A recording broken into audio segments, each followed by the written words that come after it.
সাবেক পরিকল্পনা মন্ত্রী এম এ মান্নানের জামিন আবেদন নামঞ্জুর করেছেন আদালত। আজ সোমবার বেলা 11টার দিকে দ্রুত বিচার আদালতে জামিনের আবেদন করেন মান্নানের আইনজীবীরা।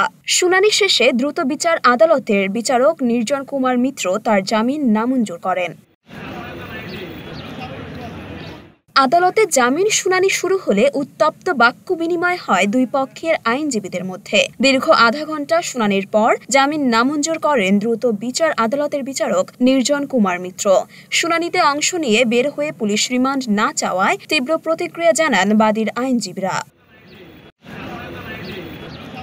বাদীপক্ষের আইনজীবী আব্দুল হক বলেন, ঘটনার মাস্টারমাইন্ড এক হইছে 5 নম্বর আসামি, উনি 3 নম্বর আসামি।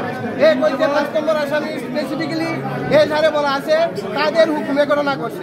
সুতরাং উনি মাস্টারমাইন্ড, উনার হুকুমে এই অজস্র ছাত্র জনতাকে 4 তারিখে গুলিবিদ্ধ করা হয়েছে, ককটেল নিক্ষেপ করা হয়েছে, রাবার বুলেট ছোড়া হয়েছে, এরপরে টিয়ার সেল ছোড়া হয়েছে। এই সমস্ত কারণে উনার বিরুদ্ধে উনি যেমন কোনো হকদার না, উনি মাস্টার মাইন্ড, উনার পরিকল্পনায় এই ঘটনা করছে।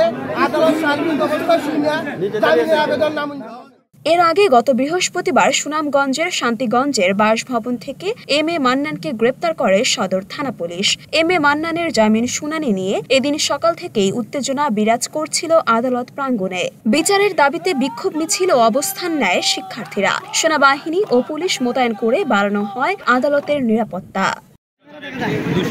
সাবেক মন্ত্রী অবৈধ মন্ত্রী এম এ মান্নান সাহেবের মামলার শুনানি ছিল। আজকে ওনার জামিন নামঞ্জুর হয়েছে। আর আমরা এই যে জামিন নামঞ্জুর হওয়াকে সাধুবাদ জানাচ্ছি। আমরা চাই পুলিশ ওনার রিমান্ড দাবি করুক, আর ওনার বিরুদ্ধে যে এভিডেন্স আছে এইগুলো পেশ করুক। আর আমরা চাই দ্রুত ওনার বিচার নিশ্চিত করা হোক। মরিয়ম মিম, ঢাকা পোস্ট।